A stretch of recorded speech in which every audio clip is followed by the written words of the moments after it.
देखिए,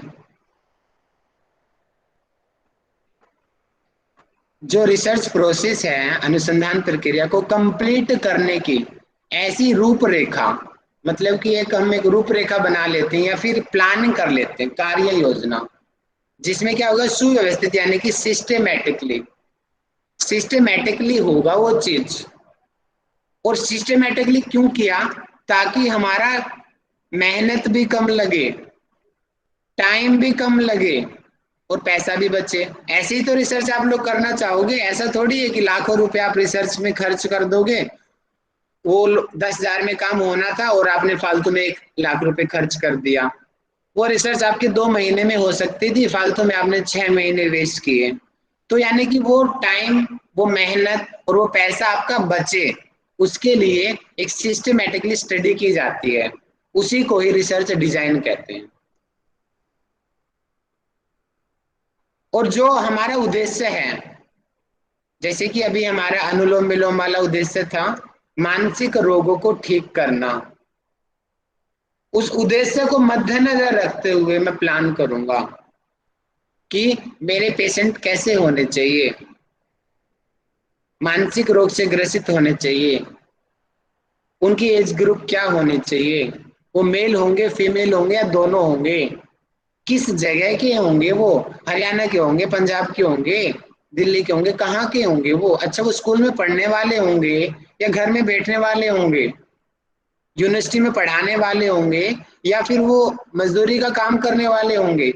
आप लोग पूरा का पूरा एक प्लान करोगे कि किस पे आपको करना है। ये सिस्टेमेटिकली प्लानिंग को ही रिसर्च डिजाइन कहते हैं।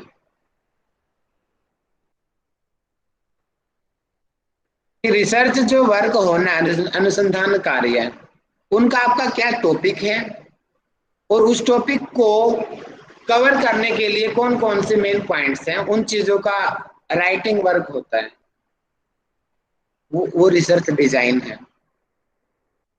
कि जो हम डाटा इकट्ठा करेंगे, मुझे अनुलोम विलोम का इफेक्ट हाई बीपी के ऊपर देखना है, तो मैं कैसे डाटा इकट्ठा करूंगा? तो अब सबसे पहली स्टडी बनती है कि मेरे पास एक थर्मामीटर वाली मशीन होनी चाहिए। वो जो उसमें वो होता है ना, पारा होता है, उससे चेक करते हैं, पंप को दबाते हैं। आजकल डिजिटल वाली भी आई हुई है, शोल्डर पे लगा देंगे। मैं मेरे पास वो मशीन खरीदूंगा, और उस तरीके से मैं फिर उन लोगों का डाटा मैं इकट्ठा करूंगा कि वो चेक करूंगा कि हाँ, 5 मिनट अनुलोम विलोम करने से जिसका 150 बीपी था वो 140 आ गया। फिर मैं स्टडी करूंगा कि 10 मिनट अनुलोम विलोम करने से जिसका 150 बीपी था वो 130 आ गया। मतलब कि पूरी प्लानिंग होगी कि वो डाटा आप करोगे कैसे, क्या इंस्ट्रूमेंट होगा, क्या मेथड होगा, ये सारा का सारा रिसर्च डिजाइन के अंतर्गत आएगा। अब जो डाटा में मिल गया, मान लेते हैं 10 लोगों की रीडिंग आ गई हमारे पास, एक की रीडिंग आ गई 180, ठीक है, एक की आ गई 150, एक की आ गई 170, यानी कि ठीक है, इस प्रकार बहुत सारी रीडिंग हमारे पास आ गई। उसके बाद में मैं एक देखूंगा भैया, इसकी पहले क्या थी, इसका 200 से 180 हो गया, ये 190 से 150 हो गया। अब इनको एनालाइज किया जाएगा कि एक्चुअल में अनुलोम विलोम करने से बीपी एक्चुअल में कम हो रहा है क्या। तुम सारा डाटा देखेंगे और पहले वाले के साथ कंपेयर करेंगे कि जब हमने प्रैक्टिस नहीं करवाया था, उससे पहले उन लोगों का बीपी 200 था, वो प्रैक्टिस कराने के बाद में 180 हो गया। तो ये एनालाइज होगा, एक आदमी का नहीं होगा। हमने 40 लोग लिए तो 40 के 40 लोगों को हम देखेंगे। कुछ लोग ऐसे भी होंगे कि जिनका बढ़ भी गया होगा, जरूरी नहीं है कि सभी लोगों का कम हुआ होगा। तो आप लोगों को बाद में कंक्लूजन पे पहुंचना है कि एक्चुअल में क्या अनुलोम विलोम से ही कम हुआ है, या जिन लोगों का बढ़ा है तो क्यों बढ़ा है। ये पूरी प्लानिंग है, रिसर्च डिजाइन। सिस्टमेटिकली जो प्लानिंग होगी, उसी को ही अनुसंधान अभिकल्प, ये हिंदी में कहते हैं, और इंग्लिश में इसको रिसर्च डिजाइन कहते हैं। ये ध्यान रखिए, पेपर में आ सकता है ये। कि ब्लूप्रिंट किसको कहते हैं, रिसर्च जो वर्क का ब्लूप्रिंट किसको कहते हैं, माइक खोल के मुझे बताएं किसको कहते हैं। Research design. Research research design design को। और रिसर्च डिजाइन। इसको अनुसंधान अभिकल्प कहते हैं। ठीक है, देखिए यहाँ पे मैंने सेम वही एग्जांपल ले लिया, मैं पहले आपको कवर करा चुका हूं।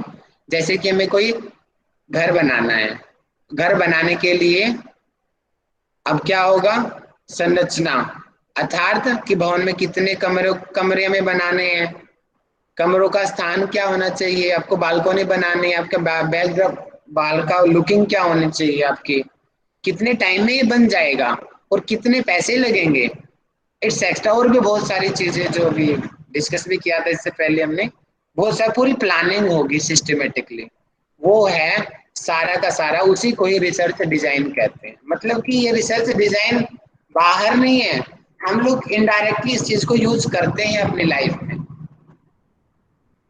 कई लोग सोचते हैं कि ये सिर्फ किताबी बातें, नहीं किताबी बातें नहीं है, इन चीजों को आपने भी यूज कर चुके हो और अब अभी भी आप यूज कर रहे हो और आगे भी करते रहोगे। जो सक्सेसफुल होते हैं वो इसको यूज करते रहते हैं, बिना प्लानिंग के कोई काम हो ही नहीं सकता। जैसे कि कौन सा सैंपलिंग मेथड हम यूज करेंगे, मतलब कि जो हम सर्वे लेना है, डाटा में लेना है, कैसे लेंगे, मेथड क्या होगा उस डाटे का, और उसको एनालाइज कैसे करेंगे, इसके अलावा और भी बहुत सारे पॉइंट हो सकते हैं। आगे की जो रूपरेखा तैयार होगी, जो सिस्टमेटिकली जो प्लानिंग होगी, उसको ही रिसर्च डिजाइन कहते हैं। ये वाले भी बहुत फ्रेमवर्क ध्यान रखेंगे कि फ्रेमवर्क इसको कहा जाता है, ब्लूप्रिंट फ्रेमवर्क एक ही बात है, किसका, रिसर्च प्रॉब्लम का। जैसे कि मैं आप लोगों को बताता हूँ, 85 पेज है, मैं नोट कर लेता हूँ, 85, ठीक है। मैं आप लोगों को पढ़ा रहा हूँ, कई बार मैं कंफ्यूज हो जाता हूँ कि मैं आपको नेक्स्ट टॉपिक क्या पढ़ाऊं, कई बार मेरे अंदर कंफ्यूजन आ जाती है क्योंकि टॉपिक इतने सारे हैं रिसर्च में कि क्या होना चाहिए। रिसर्च स्टार्ट होने से पहले मैं करीबन 1 हफ्ता से 10 दिन मुझे इसी चीज में वेस्ट हो गया कि पढ़ाऊं कैसे, क्या मैं तरीका रखूं, कौन सा स्टेप मुझे पहले लेना है, कौन सा मुझे बाद में लेना है। मुझे हफ्ता 10 दिन मेरा खाली इस चीज में वेस्ट हुआ। जैसे मैं आप लोगों से डिस्कस करता था ना, याद होगा आप लोगों को, मैं प्लान करता था भैया पीपीटी से पढ़ाऊं, नोट से पढ़ाऊं, किताब से पढ़ाऊं, है ना, एक दो बार मैंने आपको बोला भी है। वो रिसर्च डिजाइन चल रही थी मेरे माइंड के अंदर कि कराऊं कैसे मैं आप लोगों को, उसको ही रिसर्च डिजाइन कहते हैं। फिर जब मैं पढ़ने लग गया तो ये वाला पेज मेरे सामने आ गया और इसने मेरी सारी प्रॉब्लम दूर कर दी। इस पेज ने मेरी सारी प्रॉब्लम दूर कर दी। आप समझ रहे हो, बताओ क्यों दूर हो गए इस पेज ने, इस चीज में क्या है इस पेज के अंदर, कोई बताएगा जिससे मेरी कैसे पढ़ाना है उस चीज का, कैसे पढ़ाना है उसका पूरा का पूरा रिसर्च डिजाइन है कि आपको सबसे पहले ये लेना है, उसके बाद ये वाला स्टेप लेना है, उसके बाद ये वाला स्टेप लेना है। तो स्टेप बाय स्टेप आपको सारी चीजें यहाँ पे मिल गई हैं, इसलिए आप इसको ना सिस्टमेटिक तरीके से पढ़ा पा रहे हो। तो ये वेरी ब्लूप्रिंट मिल गुड, गया सर आपको, ये वैसे रिसर्च का देखा जाए तो ब्लूप्रिंट। ये रिसर्च टॉपिक का ब्लूप्रिंट है। ब्लूप्रिंट है ये। वेरी गुड, ये आपके टॉपिक का ब्लूप्रिंट है। मुझे ब्लूप्रिंट पता है। नहीं था, लेकिन जब मैंने पढ़ा मैंने बोला यार इतनी काम का पेज मुझे मिल गया। अब मैं आगे की सारी प्लानिंग ना इसके हिसाब से करता हूँ, आपको मुझे क्या पढ़ाना है। जैसे कल हमने हाइपोथेसिस पढ़ी थी, आज मैं आपको रिसर्च डिजाइन पढ़ा रहा हूँ। इसमें ये क्या पढ़ेंगे हम, एक्सपेरिमेंटल नॉल एक्सपेरिमेंट में आपको पढ़ाऊंगा। इसके बाद में क्या, हम डाटा पढ़ेंगे कि डाटा कितने प्रकार का होता है, मेथड क्या होते हैं। उसके बाद हम सैंपलिंग पढ़ेंगे। देखो इससे मेरा काम कितना आसान हो गया। ठीक इसी प्रकार जब हम कोई रिसर्च करते हैं और रिसर्च को करने से पहले जब हम उन पॉइंट्स को लिख लेते हैं एक जगह पे, तो आगे का काम बहुत आसान हो जाता है, हमारे माइंड को ज्यादा वर्क भी नहीं करना पड़ता और हम पूरा प्लान तरीके से रहते हैं। हाँ अब मुझे ये करना है, उसके बाद स्टेप नंबर 5 को फॉलो करना है, यानी कि पूरा एक सिस्टम बन जाता है, फिर हम अपने रास्ते से भटकते नहीं हैं। इसको कहते हैं रिसर्च डिजाइन। देखिए मैंने लाइव एग्जांपल से भी समझा दिया आपको, ठीक है जी। और आगे बढ़ते हैं। अब इसका फायदा क्या होगा, तो आप इसका फायदा तो हटाओ, अब इसी का मुझे बताओ जो मैंने पेज नंबर 55 अभी शो किया था, इसको करने से मुझे बताएंगे कौन बताएगा मुझे, राधिका जी मुझे बताएंगी। राधिका जी आप मुझे जी बताओ पेज का मुझे क्या बेनिफिट मिला। जी भैया, आपको पूरा मार्गदर्शन मिल गया ना कि अब मुझे आगे कैसे प्रोसेस चालू करना है। एक के बाद एक के बाद एक पूरे तर्क आपको मिलते गए, तो अपने आप पे आपको सफलता भी मिलती गई भैया, और काम भी सक्सेस हो गया, और हमको भी अच्छे से समझ में आ गया। मतलब रिसर्च सक्सेस हो गई पूरी। अभी कलर काम चल डिजाइन। रहा है अभी काम चल रहा है, रिसर्च डिजाइन पहले की होती है। Very good. और इसमें और कौन ऐड करना चाहेगा, कुंदन जी हाथ कर रहे हैं, कुंदन जी बताओ। एक सबसे महत्वपूर्ण बात ये लगा मुझे सर इसमें कि आपको क्या पढ़ाना है वही, बाकी चीजें तो हमें नहीं पढ़ाना है, वो चीजें अलग हट गया इसमें।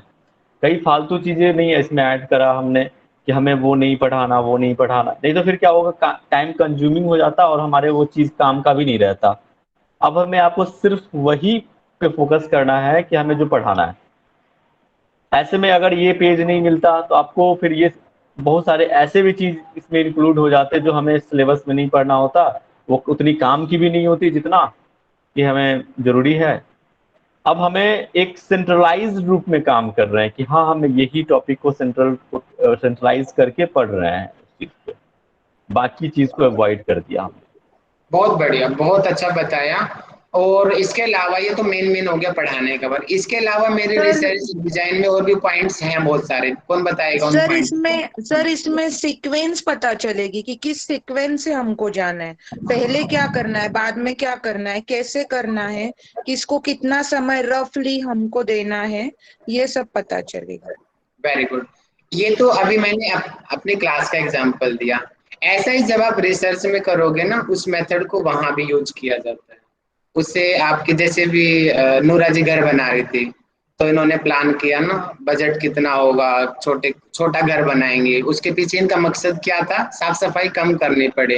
यानी कि सबका अपना अपना इंटरेस्ट है, किसी को बड़ा घर पसंद है, किसी को छोटा घर पसंद है, किसी को बालकोनी पसंद है, किसी को पसंद है कि डायरेक्ट सनलाइट अंदर आए, किसी को पसंद है कि बाहर बगीचा हो, सबकी अपनी अपनी चॉइस, सब इसलिए अपना अपना अलग डिजाइन सबका होता है ना। तो ये है हमारी रिसर्च डिजाइन।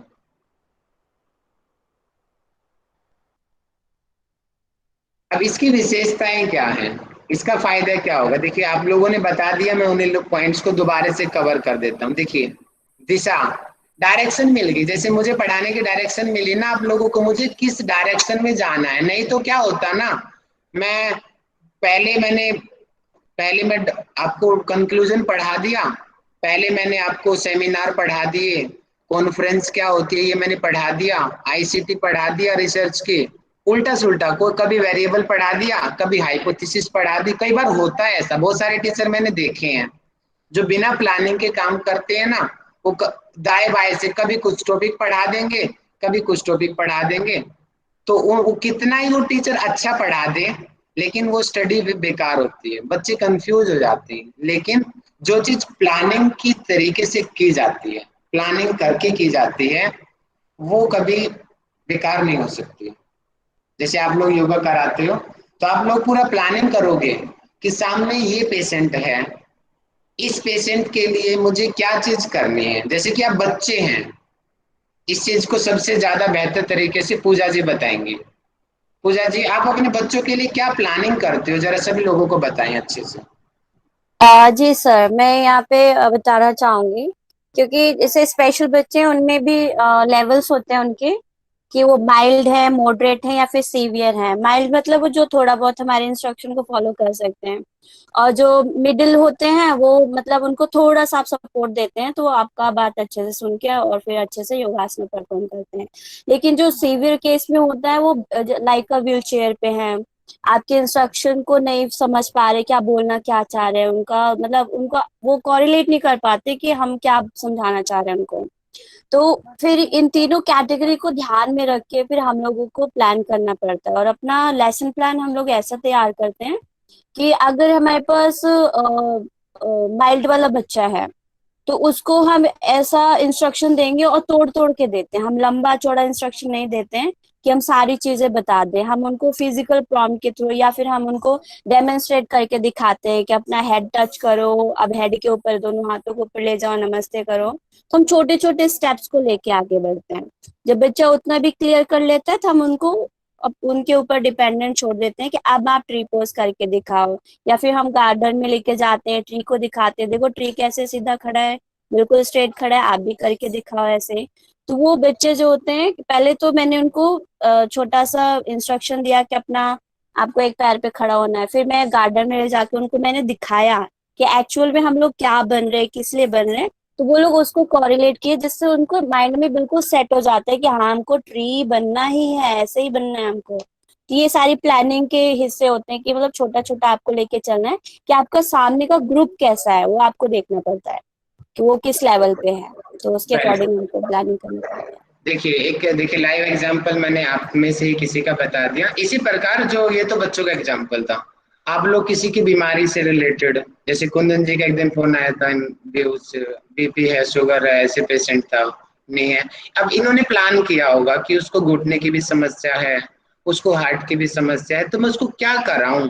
एक दो लोगों से डिस्कस भी करेंगे, अपने गुरुजनों से पूछेंगे भैया, ताकि क्यों करेंगे ऐसा, ताकि इनका भी टाइम कम लगे, कम टाइम में ज्यादा रिजल्ट आ सके, कम आसनों में ज्यादा जल्दी रिजल्ट दिख सके। ये प्लानिंग ही आपके काम को बेस्ट बनाती है। आपको भरा पड़ा है ज्ञान, लेकिन बिना प्लान के करोगे वो ज्ञान व्यर्थ है।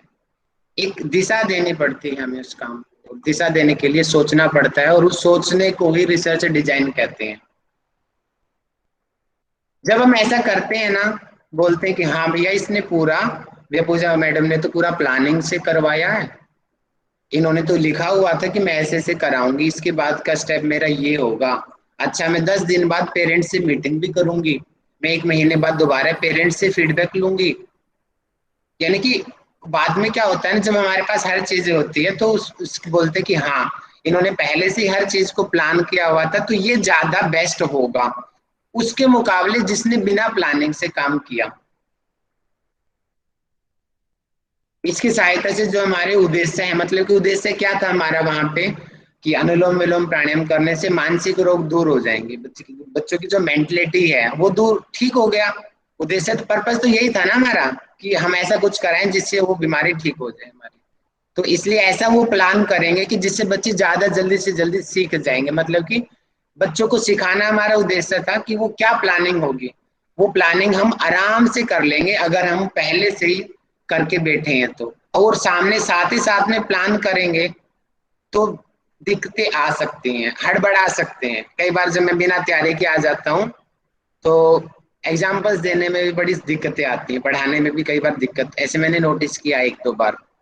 लेकिन जब हम प्लानिंग के साथ आते हैं, कोई यादव टक्कर में कोई कैसे क्वेश्चन पूछ लो, कोई दिक्कत नहीं है। तो मतलब कि क्या होता है ना, टीचर का कॉन्फिडेंस लेवल कई गुना बढ़ जाता है अगर वो पहले से प्लानिंग के साथ आता है तो। पूजा मैम कुछ कहना चाह रही थी, राहुल सर। अच्छा सॉरी, हम बताइए पूजा मैम। सॉरी सर, मैं उस टाइम बता नहीं पाई। स्पेशल बच्चों का सबसे ज्यादा रोल प्ले करता है फ्लैश कार्ड। तो जैसे हम लोगों ने सबसे पहले वर्बल प्रॉम्प्ट देते हैं, उनको बताते हैं कि हमें ये करना है।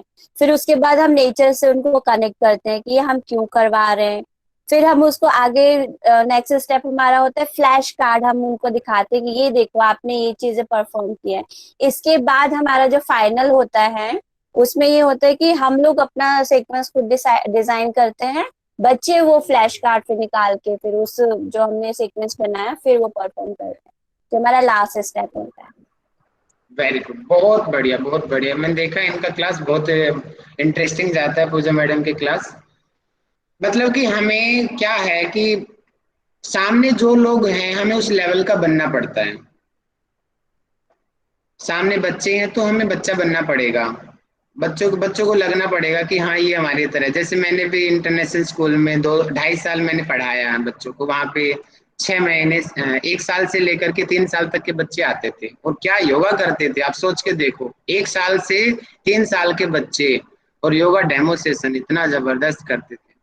तो उनके साथ मुझे बच्चा बनना पड़ता था। चलो डॉगी बनेंगे, एलिफेंट बनेंगे, लायन बनेंगे, वो लायन ऐसे करता है, लायन तो ये करेगा, हाथी पानी में डूब गया, क्रोकोडाइल भागेगा, घोड़ा गाड़ी गाना भी गाना पड़ता था है। स्नेक आया, स्नेक आया, स्नेक ऐसे करेगा। हमें उस बच्चे सामने बैठे हैं तो हमें बच्चा बनना पड़ेगा, ये भी प्लानिंग है। सामने बड़े लोग हैं तो हमें बड़ा लोग बनना पड़ेगा। अब आप लोगों का ज्ञान अभी नॉर्मल है तो मुझे ऐसे एग्जाम्पल मैं दूंगा कि आप लोगों को सामान्य से समझ आ जाएगा। अगर सारे बच्चे पीएचडी के बच्चे मेरे सामने बैठेंगे तो मेरा पढ़ाने का तरीका अलग होगा, और बिल्कुल ही बिगिनर्स होंगे तो मैं और सरल तरीके से पढ़ाऊंगा।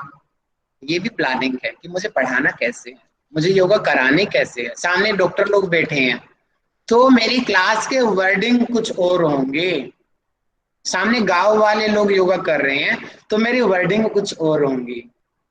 समझ पा रहे हो आप सभी? गांव वालों को मैं गांव वालों की भाषा में समझाऊंगा, अंग्रेजों को मैं अंग्रेजों की भाषा में सिखाऊंगा, डॉक्टरों को मैं डॉक्टरों की भाषा में सिखाऊंगा। मतलब कि सामने कौन है, क्या हमारी प्रॉब्लम है, उसके हिसाब से हम अपनी सिचुएशन को कैसे बदलते हैं। ये अच्छे टीचर की पहचान है, वो पहले प्लान करता है इन चीजों को। फ्लेक्सिबल, देखो फ्लेक्सिबिलिटी आ गई ना।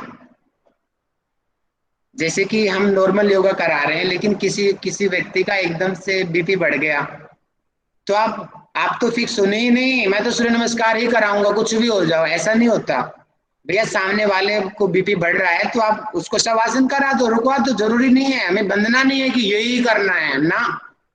रिसर्च डिजाइन ऐसा होने चाहिए, अगर समय परिस्थिति बदलती है तो आप उसको अपने अकॉर्डिंग कुछ परिवर्तन भी ला सको। ज्यादातर वही रहेगी लेकिन फ्लेक्सिबिलिटी होनी चाहिए। अड़ना नहीं है कि यही तो यही, ऐसा नहीं होता कभी भी। हमेशा समय परिस्थिति के अनुसार बदलाव होते हैं, उसी को ही बेस्ट टीचिंग और बेस्ट स्टाइल कहा जाता है। और ज्यादा इफेक्टिवनेस और रिलायबल और ज्यादा अच्छा रिजल्ट उसी से आता है हमेशा। ये आगे सबसे मेन पॉइंट, टाइम, मेहनत और पैसा, इसकी बचत होती है। क्योंकि जब हम प्लानिंग तरीके से करेंगे तो ऑटोमेटिक हम कम टाइम में ज्यादा चीज कर देंगे, कम मेहनत लगेगी, है ना।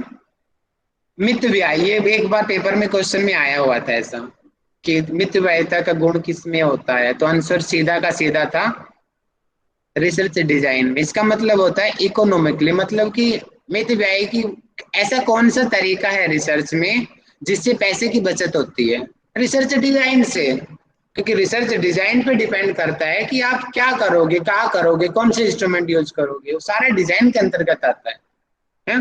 आपने रिसर्च में सोच लिया मैं तो नेताओं को कराऊंगा, मैं तो एक्टर्स को कराऊंगा जो फिल्मों में काम करते हैं, भैया उन एक्टरों तक पहुंचो, तो पहुंचने के वो लाख रुपए ले लेंगे आपको, तो क्या तो आप उनको योगा कराओगे, उनको पहुंचने तक के आप लोगों को इतने पैसे लग गए। तो मतलब कि प्लानिंग होगी ना, जब प्लानिंग में पता चल गया कि आपका बजट ही 1 लाख रुपए का है तो आप अपने रिसर्च उसके अकॉर्डिंग ही तो करोगे।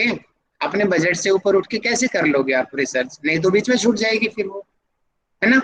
तो यही सारे रिसर्च डिजाइन में नोटिस किया जाता है कि आप क्या कर सकते हो, आपकी लिमिट्स कहाँ तक है। ये एक बार पेपर में पूछा गया था कि साइकोलॉजी के अनुसार, वैज्ञानिक यानी कि मनोवैज्ञानिक साइकोलॉजिस्ट हैं जो मनोविज्ञान को काम करते हैं, वैज्ञानिक होते हैं, वो बोलते हैं कि जैसे टॉर्च लाइट होती है ना, आपने अंधेरे में देखा होगा, गाड़ी बाइक आपने चलाई होगी, टॉर्च लाइट क्या काम करती है, चारों तरफ अंधेरा, बाइक की लाइट सिर्फ आगे पड़ रही है रोड के ऊपर, गाड़ी की लाइट ऐसा नहीं है कि वो चारों तरफ लाइट पर आ रही है, नहीं, वो सामने एक पॉइंट पे जा रही है क्योंकि हमें नीड ही उसकी है, दाएं बाएं की हमें जरूरत ही नहीं है क्योंकि हमें सामने जाना है। राइट मुड़ना है तो गाड़ी के साथ में लाइट मुड़ जाएगी। जैसे टॉर्च लाइट ने हमारी गाड़ी को एक डायरेक्शन दिया, कि जो चीज हमें देखनी है सिर्फ वही चीज दिखाया, ठीक उसका ही यहाँ पे तुलना की है कि जैसे टॉर्च लाइट होती है या गाड़ी की लाइट होती है, वो अंधकार में हमारा रास्ते को मार्गदर्शन करते हैं, ठीक इसी प्रकार अनुसंधान अभिकल्प यानी कि रिसर्च डिजाइन एक जो रिसर्चर का गाइड करती है। जैसे पेज नंबर 55 में जो डायग्राम मैंने बताया, उसने मेरी डायरेक्शन बनाई, टॉर्च लाइट का वो मेरा काम कर रही है कि मुझे आगे को आप क्या चीज मुझे पढ़ानी है। ठीक है, टॉर्च लाइट वाला पॉइंट ध्यान रखेंगे सब, ये पूछा जा सकता है। और एक्चुअल में क्या है ये जटिल अनुसंधान, मतलब कि जटिल का मतलब होता है कॉम्प्लेक्स अनुसंधान कार्य, मतलब कि कॉम्प्लेक्स रिसर्च वर्क। यानी कि ये टॉपिक पढ़ाना मेरे लिए चैलेंज था रिसर्च वाला, और इससे भी बड़ा चैलेंज मेरे लिए एनाटॉमी पढ़ाना था आप लोगों को। मैंने बड़ा टाइम खोया कि कैसे पढ़ाऊंगा, क्या करूंगा मैं आप लोगों को, कैसे आपको जल्दी से समझ आ जाएगा। लेकिन जब प्लानिंग होती है ना, प्लानिंग होने से हर चीज सरल हो जाती है। ठीक ऐसा ही रिसर्च में होता है कि चाहे कितनी टफ टॉपिक आपको मिल जाए, लेकिन जब आप प्लान करके करोगे तो बहुत आसान हो जाएगा। और ये इजी करने का काम में सबसे बड़ी भूमिका रिसर्च डिजाइन की होती है।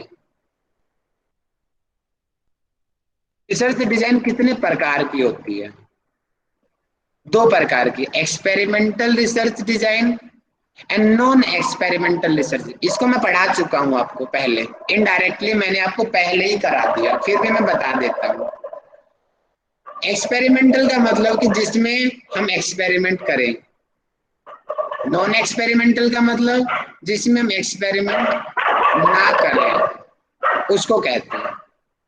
तो यहाँ पे पहले नॉन एक्सपेरिमेंट दिया है, तो मैं चलो नॉन एक्सपेरिमेंट पढ़ाता हूँ।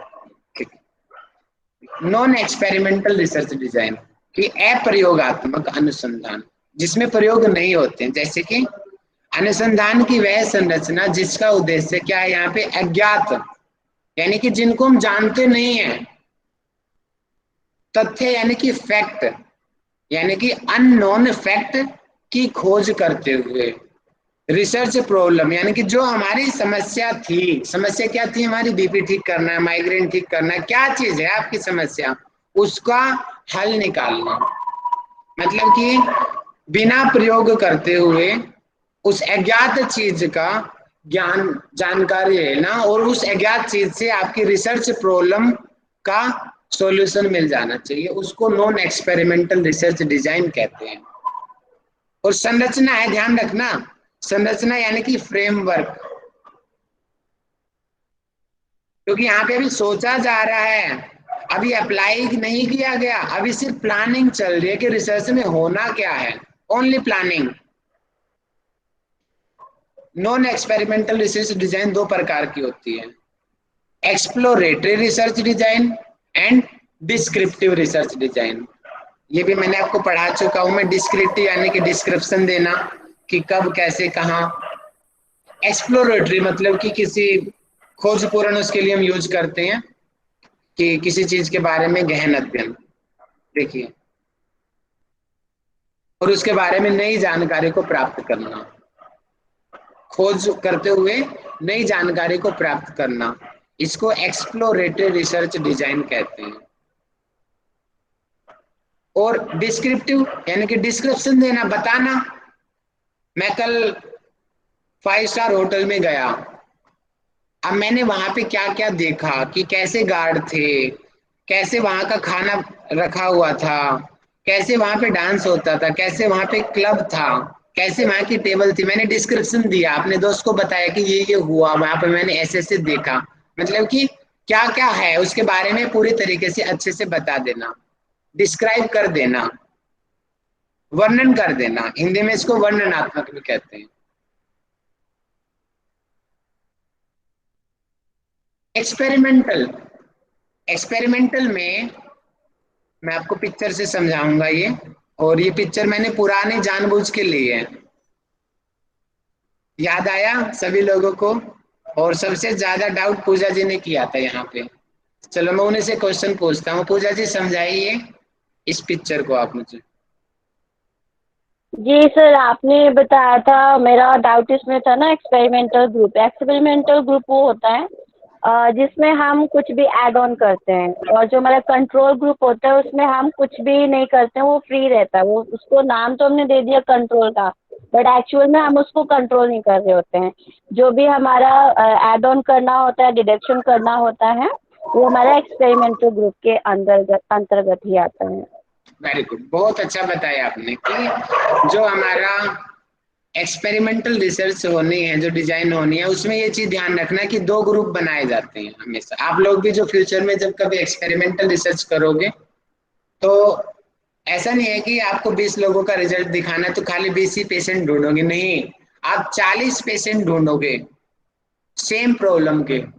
40 में से 20 लोग ऐसे होंगे जिनको आप कुछ नहीं कराओगे, सेम वही प्रॉब्लम के, और उनमें से 40 में से 20 लोग ऐसे होंगे जिनको आप कराओगे। जैसे यहाँ पे म्यूजिक करवाया जा रहा है, आप आपके फील्ड है योगा की, आप उनको योगा करवा रहे हो, ठीक है, योगा आप लोगों को उनको करवा रहे हो। मतलब कि आपने 40 लोग थे आपके पास, टोटल पॉपुलेशन आपके पास 40 थी, तो 20 लोगों को हमने कुछ नहीं करवाया और 20 लोगों को हमने योगा करवाया।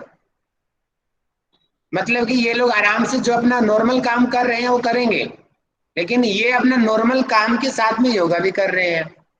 और हमारी रिसर्च मान लेते हैं कि 1 महीने की हमारी रिसर्च है, 1 मंथ की, ठीक है। अब 1 महीने बाद में हम इन दोनों ग्रुप को कंपेयर करेंगे। जो प्रॉब्लम जो हमने लिया था, मान लेते हैं कि यहाँ पे क्योंकि पढ़ने वाले बच्चे बैठे हैं यहाँ पे, तो हम अपनी समस्या हम यहाँ पे ले लेते हैं कि लर्निंग कैपेसिटी, कि भ्रामरी प्राणायाम का अभ्यास एक्सपेरिमेंटल ग्रुप को करवाया गया और कंट्रोल ग्रुप को कुछ भी नहीं करवाया गया।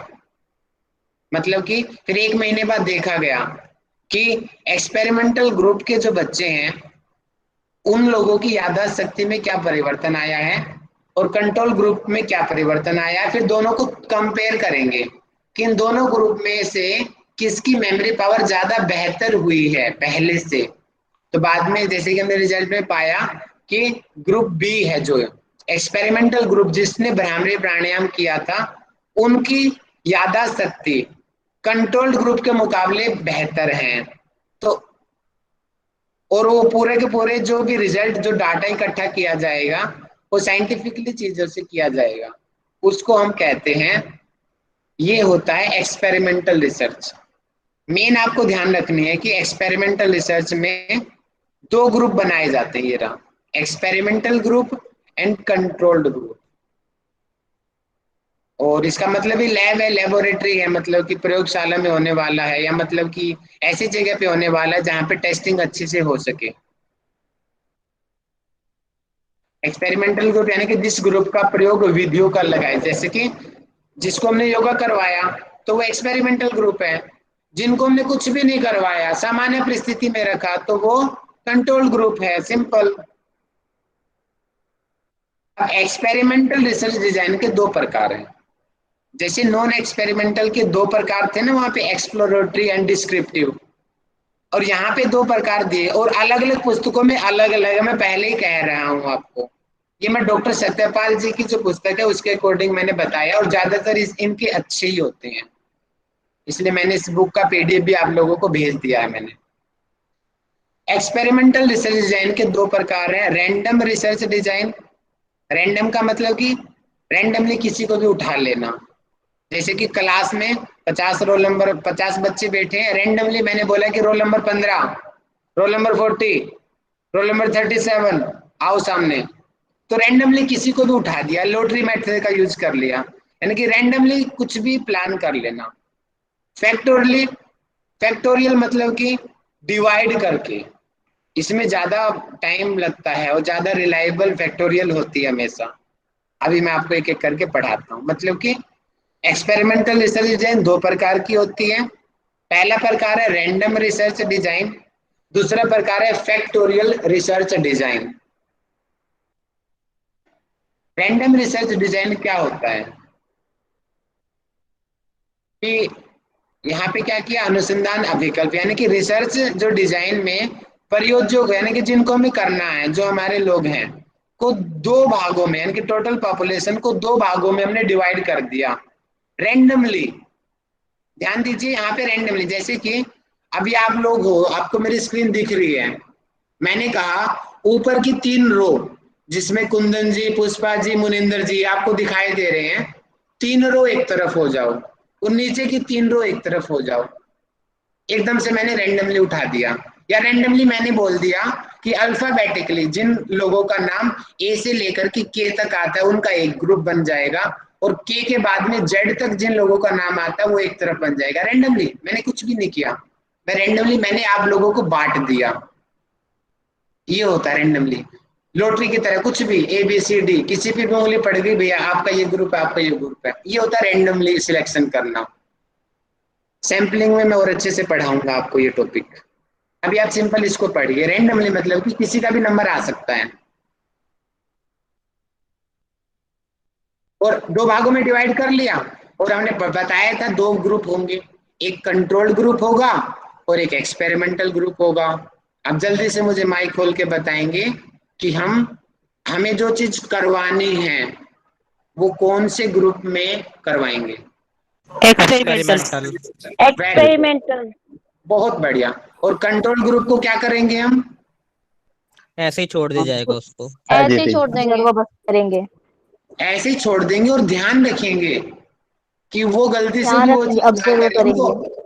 कोशिश तो ये की जाती है उनको पता भी ना लगे कि दूसरे ग्रुप को करवाया जा रहा है, नहीं तो वो भी करने लग जाते हैं पीछे से। सर एक डाउट है, पूछ सकती हूँ मैं? बताइए। सर जैसे कि अभी बोल रहे थे कि हम सबसे लास्ट में कंपेयर भी करते हैं एक्सपेरिमेंटल ग्रुप का जो भी हमने किया कंट्रोल ग्रुप के साथ, ठीक है? तो कंपैरिजन करने के लिए तो हमें दोनों का ही डॉक्यूमेंटेशन करना पड़ेगा। हाँ, तो इसके लिए तो फिर हमें कंट्रोल ग्रुप का भी तो उसका पूरा लिखना पड़ेगा, पूरा डिटेल अपना रखना अभी पड़ेगा। प्लानिंग चल रही है मैडम, अभी सिर्फ प्लानिंग चल रही है कि मैं ऐसा करूंगा, कर किया नहीं है, करूंगा है। ओके जब जी, ठीक है, करेंगे ना तब हर चीज क्लियर हो जाएगी। ठीक है, ठीक है सर। ओके। एक्सपेरिमेंटल में प्रैक्टिस होती है, कंट्रोल को कुछ नहीं करवा। ये सारी प्लानिंग है भैया, प्लानिंग। बताए ना, प्लानिंग क्यों जरूरी है? ताकि हमारे पैसे बचे, हमारा टाइम बचे, हमारी मेहनत बचे। तो प्लानिंग भी तो सिस्टमेटिकली करोगे तभी तो आपको फायदा करेगा, अनसिस्टमेटिकली प्लानिंग करोगे तो नुकसान करेगा। तो research design is the systematically planning of the topic, blueprint of the research design, research problem, research process, sorry, blueprint है पूरा का पूरा। कंप्लीटली बता दिया कि मैं ये करूंगा अपने रिसर्च में, फिर आपको गाइड बताएगा बेटा ये गलती है, इसको सुधार, ये नहीं करना, तेरे को ये करना है। वो गाइड हमारे इसमें हेल्प करेगा, मतलब कि हमारी प्लानिंग को और बेहतर करेगा। ठीक है जी, ये हो गया। फैक्टोरियल, फैक्टर्स बना देना। फैक्टर का मतलब होता है टुकड़ों में बांट देना। जैसे मैंने आपके लिए पिक्चर सिलेक्ट किया है, ये रहा, आप इसको ध्यान से देखिए। आपको बताओ कितने लोग दिखाई दे रहे हैं?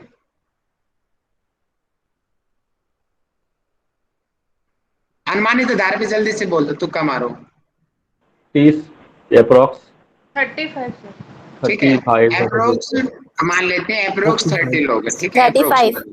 ओके चलो 35 इन्होंने गिन लिए होंगे शायद। ओके, मान लेते हैं कि 35 लोग सामने बैठे थे। अब फैक्टर्स में मैंने क्या किया, अब ब्लू कलर वाले मान लेते हैं कि रिप्रेजेंट करते हैं, ये दिल्ली के बच्चे हैं। लाल कलर वाले रिप्रेजेंट कर रहे हैं महाराष्ट्र के बच्चे हैं?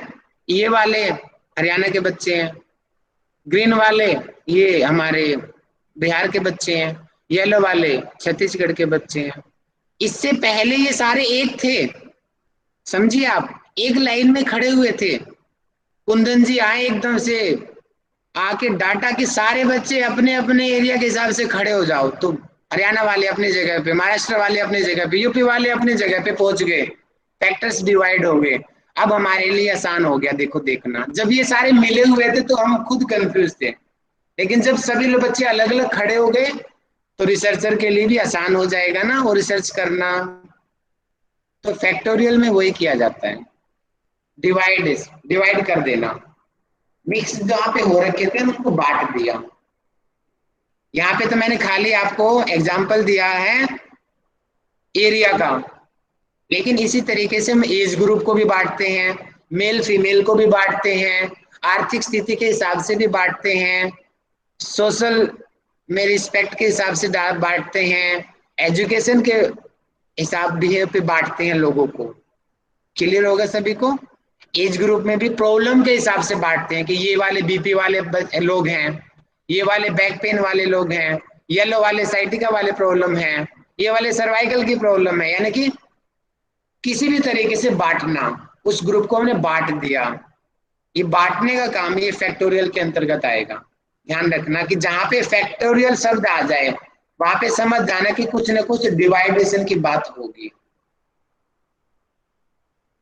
अब यहाँ पे क्या होगा देखिए, ये वाली बात विशेष है, 2 या 2 से अधिक इंडिपेंडेंट वेरिएबल के प्रभावों का अध्ययन किया जाता है।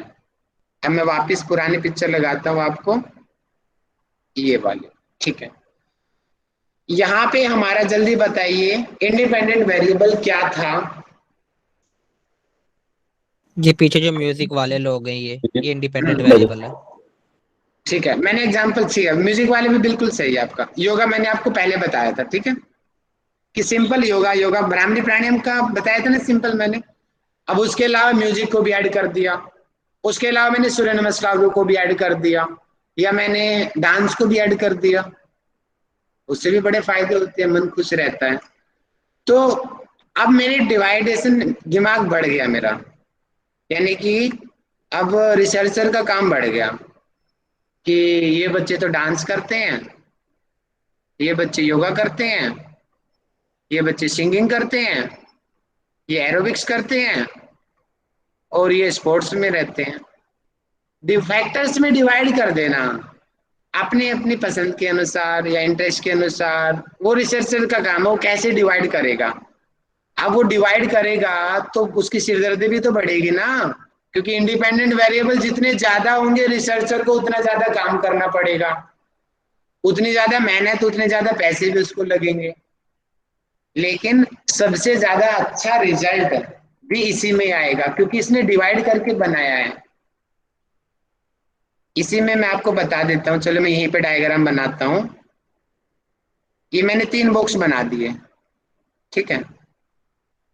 चलो मैंने 3 बॉक्स, ये हमारे 3 स्कूल को रिप्रेजेंट करते हैं, ठीक है। 3 यानी कि पहले वाला हमारा हो गया इंटरनेशनल स्कूल, आई को मैंने रिप्रेजेंट कर दिया। दूसरा बॉक्स हमने पी को रिप्रेजेंट किया कि पब्लिक स्कूल, और तीसरे वाला बॉक्स मैंने जी से रिप्रेजेंट किया गवर्नमेंट स्कूल। अब मैं रिसर्च कर रहा हूं 10th क्लास के बच्चों पर, ठीक है, 10th क्लास के बच्चों पर।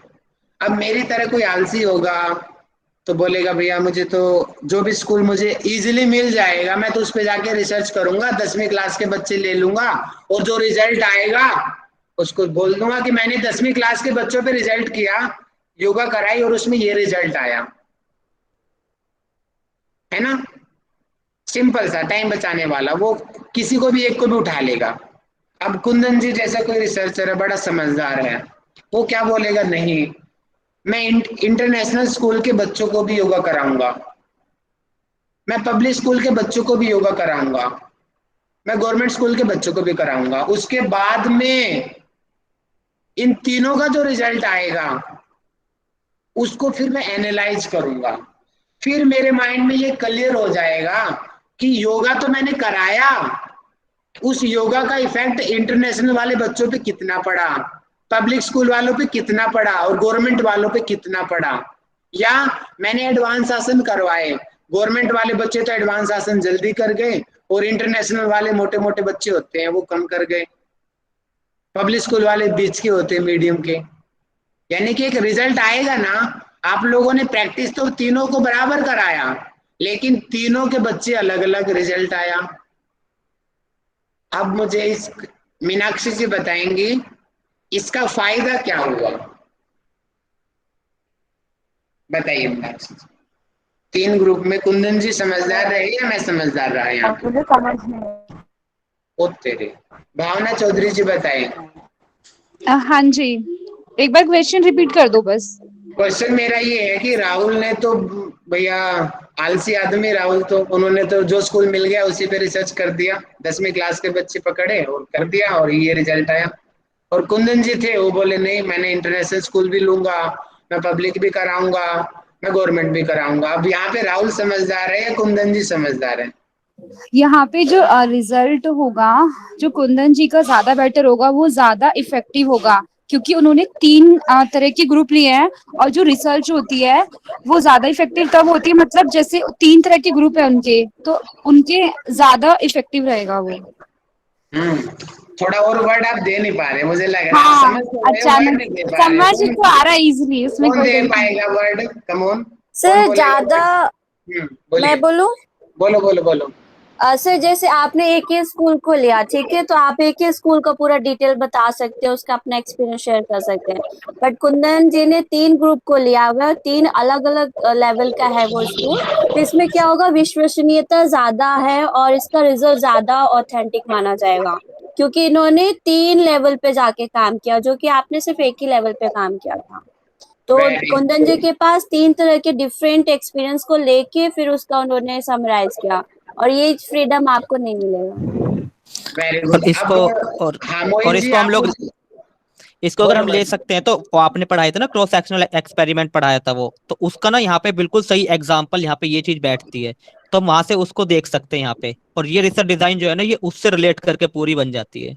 आज तो मोहित जी खुश कर रखे हैं, मोहित जी ने स्टार्टिंग से एंड तक खुश करते आ रहे हैं मेरे को, बहुत बढ़िया मोहित जी। तो मोहित जी अब आप ये बताइए, इसमें कम टाइम किसका लगेगा? मेरा टाइम कम लगेगा या कुंदन जी का टाइम कम लगेगा?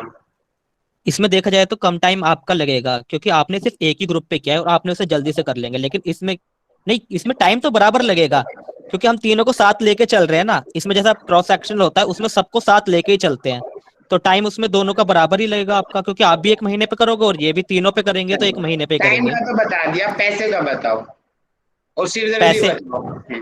पैसे आपके में कम लगेंगे और इनके में ज्यादा लगेंगे, क्यों? क्योंकि ये 3 ग्रुप को ले रहे हैं ना, और आप एक ही ग्रुप को ले रहे हो। वेरी गुड, परफेक्ट आंसर दिया है आपने, वेरी गुड। तो इसी वजह से फैक्टोरियल रिसर्च डिजाइन सब विश्वसनीय होती है। ठीक है जी, हो गया फैक्टोरियल आज का, और टाइम भी हमारा हो गया। डाटा मैं कल से पढ़ाना शुरू करूंगा आपको। ऐसा है कि आपको सरल उदाहरणों से चीजें क्लियर हुई होंगी। आपके अपने उदाहरण थे सारे के सारे, कोई बाहर के एग्जाम्पल नहीं लिए मैंने जान के। राहुल जी, एक चीज और भी तो इसमें बोली जा सकती है, जो हम इंडिपेंडेंट वेरिएबल ले रहे हैं, जब हम 3 ग्रुप पे रिसर्च करेंगे तो उसकी भी ज्यादा, मतलब उसके बारे में हम और ज्यादा नॉलेज निकाल पाएंगे, क्योंकि अब ये एक ग्रुप पे करेंगे तो सिर्फ उसको मतलब एक तरीके से हम देख पा रहे हैं। जब 3 ग्रुप पे करेंगे तो हमारी रिसर्च और ज्यादा डीप होगी, क्योंकि इंडिपेंडेंट वेरिएबल का इफेक्ट हम और अलग तरीकों से देख पाएंगे। एक पर तो उतना पता ही नहीं चल पाएगा हमें, उसकी लाभ हानियां और ज्यादा चीजें हम जान पाएंगे। वेरी गुड, बहुत बढ़िया, वेरी गुड। अब वर्ड मिल गए हैं भावना जी को, बहुत बढ़िया। तो समझ तो सभी को आ गया होगा, वर्ड चाहे नहीं मिल रहे हो लेकिन कंसेप्ट आपका क्लियर है। और इतना मैं श्योर हूँ, कंसेप्ट क्लियर हो गया ना तो पेपर में कुछ भी आ जाएगा ना, आप अपने आप क्लिक कर दोगे, आपके माइंड में आ जाएगा कि ये होता है फैक्टोरियल में, रैंडम में ये होता है। बहुत अच्छा लगा, और आज मुझे भी अच्छा लगा पढ़ाने में, क्योंकि शुरुआत इतनी मोहित जी ने अच्छी कर दी, मेरा दिल खुश कर दिया था आज मोहित जी ने।